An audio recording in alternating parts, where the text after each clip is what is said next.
शुरुआत करेंगे आरा से मिल रही बड़ी खबर के साथ। भरत भूषण तिवारी एनकाउंटर मामले से जुड़ी ये बड़ी खबर। एनकाउंटर मामले में बीएचआरसी का अंतरिम आदेश, माता पिता को अंतरिम मुआवजा देने का निर्देश दिया गया है। पोस्टमार्टम में गोली लगने से मौत की पुष्टि, सरकार को रिपोर्ट के लिए 2 हफ्ते का समय दिया गया है। जांच पूरी होने से पहले निष्कर्ष नहीं। धारा 18C के तहत अंतरिम राहत की सिफारिश की गई है। मुआवजा देने कानूनी जिम्मेदारी स्वीकार करना नहीं है, यह आयोग की ओर से कहा गया है। पूर्व हाईकोर्ट जज की अध्यक्षता में न्यायिक जांच जारी है। मामले की अगली सुनवाई 3 अगस्त को होगी। तो आरा से बड़ी खबर है, भरत भूषण तिवारी एनकाउंटर मामले से जुड़ी बड़ी खबर। एनकाउंटर मामले में बीएचआरसी का अंतरिम आदेश आया है। माता पिता को मुआवजा देने का निर्देश दिया गया। पोस्टमार्टम में गोली लगने की बात की पुष्टि हुई है। सरकार को रिपोर्ट देने के लिए 2 हफ्ते का समय दिया गया। जांच पूरी होने से पहले निष्कर्ष नहीं निकले, ये आयोग की ओर से कहा है। धारा 18C के तहत अंतरिम राहत की सिफारिश है। मुआवजा देना कानूनी जिम्मेदारी स्वीकारना नहीं है। पूर्व हाई कोर्ट जज की अध्यक्षता में न्यायिक जांच फिलहाल जारी है। मामले की अगली सुनवाई 3 अगस्त को होगी। और वैशाली से बड़ी खबर मिल रही है। कलेक्ट्रेट में निगरानी का बड़ा एक्शन, अनुमंडल कार्यालय के क्लर्क को दबोचा गया। 2000 घूस लेते रंगे हाथ गिरफ्तार किया गया। लिपिक पीडीएस दुकानदार की शिकायत पर यह कार्रवाई की गई है। फाइल बढ़ाने के नाम पर यह घूस लेता था। सौरभ नाम है इसका। पीडीएस दुकानदार ने पैसे देने से मना किया। तो बड़ी खबर वैशाली से, कलेक्ट्रेट में निगरानी का यह बड़ा एक्शन, अनुमंडल कार्यालय के क्लर्क सौरभ को दबोच लिया गया है। 2000 घूस लेते उसे रंगे हाथ गिरफ्तार किया गया है। पीडीएस दुकानदार की शिकायत पर यह कार्रवाई की गई। उनके द्वारा पैसे की मांग की जाने लगी। पैसे की मांग की गई तो वो पैसा देना चाहते नहीं थे, रिश्वत नहीं देना चाहते थे। तो वो निगरानी थाना में जाकर आवेदन दिए। इसके बाद उसका सत्यापन किया गया। सत्यापन के पश्चात घटना सही पाया गया पैसा मांगने की। उसके बाद आज निगरानी के धावा दल द्वारा वहाँ एसडीओ साहब के यहाँ रेड किया गया, जिसमें ये 2000 रुपया रंगे हाथ लेते हुए धावा दल द्वारा गिरफ्तार किए गए। और सहरसा से बड़ी खबर है, रेड लाइट एरिया में छापेमारी की गई। 4 नाबालिगों समेत 18 लोग हिरासत में लिए गए। 10 महिलाएं और 4 पुरुष इसमें शामिल हैं। डीएसपी के नेतृत्व में यह रेड की गई। पूरे नेटवर्क को खंगालने में पुलिस की टीम जुटी है। सील टूटे कमरों की वजह से यह छापेमारी की गई है। सहरसा से बड़ी खबर, रेड लाइट एरिया में यह छापेमारी, 4 नाबालिग समेत 18 लोग हिरासत में, 10 महिलाएं और 4 पुरुष हिरासत में लिए गए हैं। डीएसपी के नेतृत्व में ये रेड की गई। पूरे नेटवर्क को खंगालने में पुलिस जुटी हुई है। सील टूटे कमरों की वजह से छापेमारी की गई। एरिया की सूचना आ रही थी काफी दिनों से कि यहाँ पे कुछ गलत काम चल रहा है, जिसके आलोक में एएचटीयू की टीम और साइबर की टीम और टाउन थाना के द्वारा संयुक्त रूप से रेड किया गया है। कुछ महिला, कुछ पुरुष और कुछ नाबालिग लोग अभी पकड़ाए हैं। सवेरा और मुख्यालय का सवेरा 3 का भी एक आदेश था जिसमें कि रेड करना था, उसी के आलोक में ये रेड किया गया है। और सीवान पुलिस ने लकड़ी नबीगंज थाना क्षेत्र के उज्जैना गांव में 3 दिन पहले हुए युवक की संदिग्ध मौत की गुत्थी सुलझा ली है। इस चर्चित मामले में कार्रवाई करते हुए पुलिस ने मुख्य आरोपी पंकज कुमार को गिरफ्तार कर लिया। घटना के बाद एसपी पूरन कुमार झा के निर्देश पर महाराजगंज के एसडीपीओ अमन कुमार के नेतृत्व में एक विशेष जांच दल का गठन किया गया था, जिसने गुप्त सूचना के आधार पर उज्जैना स्थित होतिका राय मध्य विद्यालय के पास घेराबंदी कर भाग रहे आरोपी को दबोच लिया। मृतक के पिता भरत मांझी ने आरोपी पंकज कुमार के खिलाफ प्राथमिकी दर्ज कराई थी। परिजनों का आरोप है कि पंकज ने युवक को काम के बहाने बुलाया था और मना करने पर बहला फुसलाकर सुनसान जगह ले गया, जहां बिजली का करंट लगाकर उसकी बेरहमी से हत्या की गई। युवक के शव पर करंट के गहरे निशान भी पाए गए। आधार पर फरार अभियुक्त पंकज कुमार को लकड़ी नबीगंज थाना क्षेत्र के ही होतिक राय मध्य विद्यालय उज्जैना के पास से उनको गिरफ्तार किया गया है। खबर मुजफ्फरपुर से, जहां औराई थाना क्षेत्र के मधुबन बेसी गांव में किराना दुकान की आड़ में चल रहे चरस के अवैध कारोबार का पुलिस ने भंडाफोड़ किया। एसटीएफ और पुलिस ने संयुक्त छापेमारी कर मौके से लगभग 4 किलोग्राम चरस बरामद की, जिसकी अंतर्राष्ट्रीय बाजार में अनुमानित कीमत करीब 50 लाख रुपए आंकी जा रही है। इस कार्रवाई के दौरान पुलिस ने किराना दुकानदार मुन्नू कुमार को रंगे हाथ गिरफ्तार किया। वरीय पुलिस अधिकारी को गुप्त सूचना मिली थी कि मुन्नू कुमार अपनी राशन दुकान से मादक पदार्थों की तस्करी कर रहा है। सूचना के आधार पर कार्रवाई करते हुए टीम ने दुकान की तलाशी ली, जहां से 4 पैकेटों में छुपाकर रखी गई चरस की ये बड़ी खेप बरामद की गई। तो उक्त किराना दुकान से लगभग अवैध एनडीपीएस चरस लगभग 4 किलोग्राम वो बरामद किया गया है, जिसे विधिवत जब्त किया गया है। और उस किराना दुकान से अभियुक्त मुन्नू कुमार गौराई थाना के ही हैं, उन्हें भी इसमें न्यायिक हिरासत में आज भेजा जा रहा है, उन्हें भी गिरफ्तार किया गया है। बिहार के अस्पतालों की व्यवस्था सुधारने की कवायद के बीच स्वास्थ्य मंत्री निशांत का निरीक्षण अभियान लगातार जारी है। स्वास्थ्य मंत्री निशांत कुमार पटना के एलएनजेपी अस्पताल पहुंचे और एक वार्ड संस्थानों और सुविधाओं का जायजा लिया है। ड्यूटी रोस्टर चेक किया और मरीजों से फीडबैक भी लिया। स्वास्थ्य मंत्री ने निरीक्षण के दौरान अपने पिता नीतीश कुमार के ड्रीम प्रोजेक्ट का भी जायजा लिया, जो कि 400 बेड के बन रहे सुपर स्पेशलिटी अस्पताल के रूप में बनकर तैयार है। अधिकारियों की माने तो जुलाई के अंत में नए अस्पताल का उद्घाटन भी किया जाएगा। स्वास्थ्य मंत्री ने अस्पताल में खाली पड़े doctor, nurse, paramedical staff, nursing staff, technician का ब्यौरा हेल्थ मिनिस्टर से ने तत्काल मांगा और शीघ्र बहाली का आदेश दिया। मंत्री ने इस दौरान लाचार बुजुर्ग महिला हसीना खातून की फरियाद के बाद हाथ पकड़कर खुद एक्सरे कक्ष ले जाकर एक्सरे भी करवाया और एक दिव्यांग मरीज का तत्काल दिव्यांग प्रमाण पत्र बनाने का भी आदेश दिया। निरीक्षण के दौरान कई कमियां भी उजागर हुई हैं, जिस पर मंत्री जल्द एक्शन लेने की बात कह रहे हैं। निरीक्षण के दौरान जायजा लिया संवाददाता रजनीश कुमार ने। लगातार एलएनजेपी में निरीक्षण कर रहे हैं। इस बीच कई चीजों की जानकारी लेने के बाद देख सकते हैं एक्शन भी शुरू हो चुका है।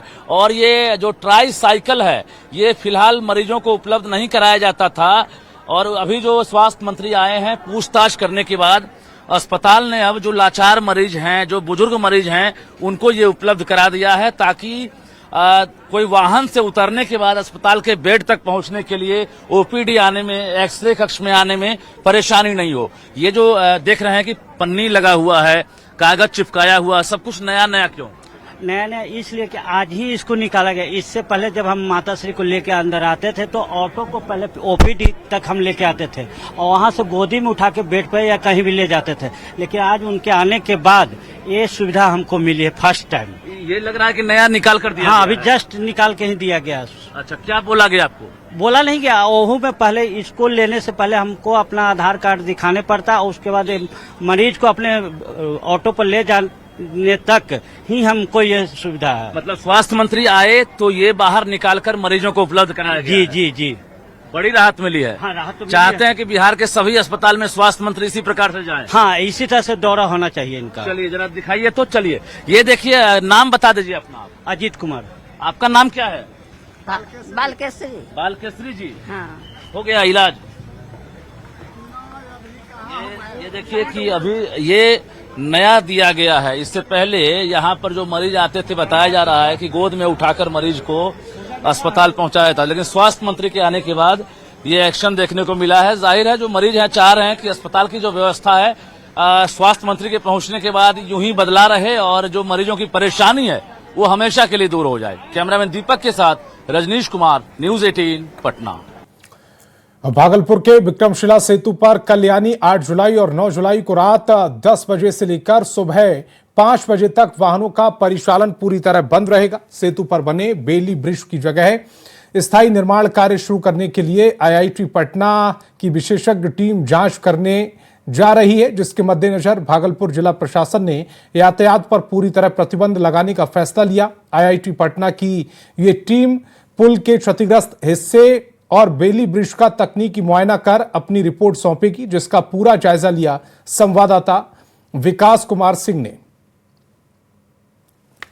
विक्रमशिला सेतु पर कल यानी 8 जुलाई और 9 जुलाई की रात 10 बजे से सुबह के 5 बजे तक यातायात पूरी तरह से प्रतिबंध रहेगा। IIT पटना की टीम भागलपुर आएगी और बेली ब्रिज का जांच करेगी, क्योंकि भागलपुर जिला प्रशासन की ओर से बेली ब्रिज के जगह अस्थायी निर्माण को लेकर पहल तेज कर दी गई है। बताते चलें कि 3 मई की रात विक्रमशिला सेतु क्षतिग्रस्त हुआ था। उसके बाद BRO यानी कि बॉर्डर रोड ऑर्गेनाइजेशन की ओर से यहां पर बेली ब्रिज का निर्माण कराया गया था, लेकिन अब जो है बेली ब्रिज की जगह अस्थायी निर्माण को लेकर पहल तेज की गई है, जिसको लेकर IIT पटना की टीम भागलपुर आएगी और इसको लेकर जो है 2 दिन यानी कि 8 जुलाई और 9 जुलाई की रात 10 बजे से लेकर सुबह के 5 बजे तक विक्रमशिला सेतु पर जो यातायात है वो पूरी तरह से प्रतिबंध रहने वाला है। बताते चलें कि बिहार के मुख्यमंत्री सम्राट चौधरी ने भागलपुर में दावा किया था कि 30 नवंबर से पहले विक्रमशिला सेतु को पूरी तरह से दुरुस्त कर लिया जाएगा। अब इसको लेकर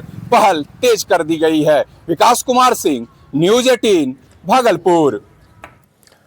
बिहार में राजस्व बढ़ाने के मकसद से नई टोल टैक्स नीति लागू कर दी गई है। इसमें दूरी के हिसाब से कॉमर्शियल गाड़ियों से टैक्स वसूली जाएगी। शुरुआत में निजी गाड़ियों से भी टैक्स वसूलने पर भ्रम की स्थिति थी, लेकिन आगे आए सीएम ने साफ कर दिया है कि निजी गाड़ियों से किसी तरह का टैक्स नहीं वसूला जाएगा। रिपोर्ट दिखाते हैं। सरकार ने अपने तरफ से जो प्राइवेट गाड़ियां होगी उस पर किसी तरह का टोल टैक्स नहीं लगेगा। बिहार में नई टोल टैक्स नीति लागू कर दी गई है। माना जा रहा है कि अब राज्य में सड़क और पुल पर चलना महंगा हो सकता है। हालांकि नई नीति में निजी गाड़ियों को टोल टैक्स से पूरी तरह छूट दी गई है। नई नीति के तहत स्टेट हाईवे, बाईपास और पुल पर अलग अलग टैक्स वसूले जाएंगे। एक नजर डालते हैं नई टोल टैक्स नीति पर। बिहार में नई टोल टैक्स नीति लागू। गाड़ियों से दूरी के हिसाब से टैक्स। निजी गाड़ियों को टोल टैक्स में छूट। राज्य की सीमा में निजी गाड़ियों को छूट मिलेगी। हल्के मोटर गाड़ियों के लिए ₹1.25 प्रति किलोमीटर का चार्ज होगा। भारी गाड़ियों से ₹6.65 प्रति किलोमीटर लिया जाएगा। बड़े मल्टी एक्सल गाड़ियों से ₹8.10 प्रति किलोमीटर वसूला जाएगा। कृषि ट्रैक्टर को टोल से मुक्त रखा गया है। आखिर टोल टैक्स की नई नीति की जरूरत क्यों पड़ी, जानिए खुद पथ निर्माण मंत्री कुमार शैलेंद्र की जुबानी। नैरेटिव सेट विरोधी कर सकते हैं, लेकिन सरकार के पास पैसा कहां से आएगा? सरकार को तो अपना जो काम करना है वो काम के एवज में वो टैक्स भले कह सकते हैं, लेकिन हम सड़कें मेंटेन कैसे करेंगे, आगे सड़कें कैसे बनाएंगे, तो पॉलिसी तो निर्धारण करना पड़ेगा ना। कांग्रेस ने बिहार में नई टोल टैक्स नीति पर सवाल उठाए। पार्टी प्रवक्ता राजेश राठौर ने कहा कि इस तरह से जगह जगह टोल टैक्स लगाने से बिहार में सामान महंगी हो जाएगी, जो ठीक नहीं है। वहीं डिप्टी सीएम ने फैसले का बचाव करते हुए जनता की राय देखने के बाद अंतिम निर्णय लेने की बात कही है। अगर हम इस प्रकार के टैक्स देंगे तो बिहार में जो खाद्य सामग्री है, अन्न सामग्री है, उनका भी दाम बढ़ जाएगा। चूंकि जो मालवाहक वाहन है, तिपहिया मालवाहक वाहन है, उन सब पे टोल टैक्स बढ़ेगा। सवाल है कि कहीं पर भी टैक्स लगता है तो जनता को पड़ता है, लेकिन बिना टैक्स के भी सरकार का काम नहीं करता है। नई टोल टैक्स में बढ़ी दरों पर जब सियासत गरमाती दिखी तो भ्रम की स्थिति को साफ करने का जिम्मा उठाया खुद सीएम सम्राट चौधरी ने। अररिया की सभा में सीएम ने साफ कहा कि निजी गाड़ियों पर कोई टैक्स नहीं लगेगा। स्टेट हाईवे, बड़े पुल या अंडरपास से गुजरने वाली सिर्फ कमर्शियल गाड़ियों पर टैक्स लगेगा। कुछ लोग ये प्रचार करने में लगे हैं कि टोल टैक्स लगाने का काम किया जाएगा। टोल टैक्स तो कमर्शियल व्हीकल को लगना ही चाहिए, लेकिन जो परिवार के लोग घूमते हैं उनको जरूर हमारी सरकार रिलैक्स देने का काम करेगी। कहीं कोई दिक्कत नहीं है, टोल टैक्स पर कोई कंफ्यूजन नहीं है। भारत सरकार के मानक है। बिहार सरकार ने अपने तरफ से जो प्राइवेट गाड़ियां होगी उस पर किसी तरह का टोल टैक्स नहीं लगेगा, लेकिन जो कमर्शियल गाड़ी होगी उससे ही टैक्स लेने का काम किया जाएगा। नई टोल टैक्स नीति पर जारी भ्रम की स्थिति को सीएम सम्राट चौधरी ने साफ कर दिया है। निजी गाड़ियों से कोई टैक्स नहीं वसूला जाएगा और कमर्शियल गाड़ियों से टैक्स वसूलने की तैयारी है। माना जा रहा है कि इससे ट्रक और बस का भाड़ा बढ़ सकता है, लेकिन सरकार जनता के हित में बिजली बिल की तरह इसमें छूट देने का कदम भी उठा सकती है, जिसका जनता को इंतजार है। न्यूज़ 18 के लिए अररिया से सतीश कुमार के साथ पटना से आनंद अमृतराज की रिपोर्ट।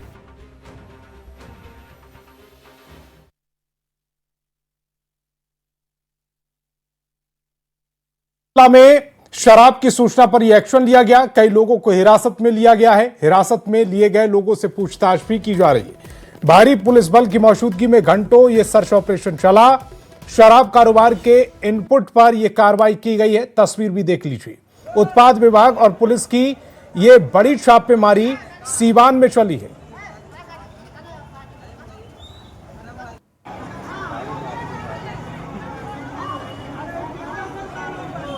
तो पटना से एक बड़ी खबर मिल रही है। स्कूल में एक छात्र की तबीयत बिगड़ गई। अस्पताल में इलाज के दौरान मौत हो गई। मौत के बाद गुस्साए परिजनों ने हंगामा किया। स्कूल टीचर पर बच्चों से मारपीट का आरोप लगा। गुस्साए परिजनों ने स्कूल टीचर पर बच्चे से मारपीट कर हत्या का आरोप लगाया। घटना के बाद आक्रोशित लोगों ने दीघा दानापुर पटना अशोक राजपथ रोड को जाम कर दिया, जिसके बाद घंटों यातायात बाधित रहा। मौके पर पहुंची पुलिस ने शव को कब्जे में लेकर पोस्टमार्टम के लिए भेजा। साथ ही सीसीटीवी खंगालते हुए मामले की जांच में जुट गई। तस्वीर आपकी टेलीविजन स्क्रीन पर है। पटना से ये तस्वीरें दिखा रहे हैं। स्कूल में छात्र की मौत के बाद ये हंगामा परिजनों ने सड़क जाम किया है। अस्पताल में इलाज के दौरान बच्चे की मौत हुई थी। गुस्साए परिजनों ने यह हंगामा किया है। स्कूल टीचर पर बच्चे से मारपीट का आरोप लगाया। मारपीट के बाद बच्चे की हत्या का भी आरोप परिजन लगा रहे हैं। घटना के बाद आक्रोशित लोगों ने दीघा दानापुर पटना अशोक राजपथ रोड को जाम कर दिया, जिसके बाद घंटों यातायात बाधित रहा। मौके पर पहुंची पुलिस ने शव को कब्जे में लेकर पोस्टमार्टम भेजा। साथ ही सीसीटीवी खंगालते हुए मामले की जांच शुरू कर दी है।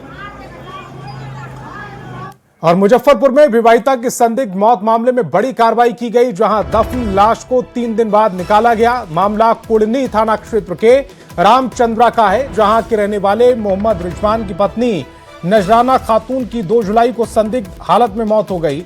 नजराना के परिजनों का आरोप था कि पति रिजवान और उसके परिवार के लोगों ने नजराना के साथ मारपीट की, जिससे उसकी मौत हो गई। हालांकि फिर इसको लेकर आपसी समझौता हुआ और शव को दफन कर दिया गया। लेकिन 3 दिन बाद बीत जाने के बाद अब मृतका के परिजनों ने बेटी के पति और ससुराल पक्ष पर नजराना की हत्या का आरोप लगाया, जिसके बाद अब मजिस्ट्रेट की तैनाती में मृतक का शव कब्रिस्तान से निकाला गया।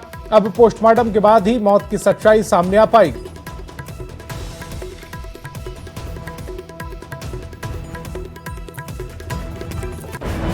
डेड बॉडी निकाला गया इसलिए कि जो है ना मैयत का जो है ना गला घोट के मार दिया गया है। उसका परिजन के उसका शौहर और उसका माँ मिल के और समझौता के कुछ बात हुआ तो नहीं उसका बना, तो डेड बॉडी उखाड़ के वो पोस्टमार्टम के लिए गया है। पति पत्नी में अक्सर लड़ाई झगड़ा भी होते रहता था। तो 3 तारीख की बात 2 तारीख की बात है। 2 तारीख को ये जो पीर मोहम्मद है उसका लड़का जो है वो अपने बहन से यहाँ मिलने के लिए आया था। मिल उल करके उसके बाद फिर यहाँ से 7 बजे वापस चला गया।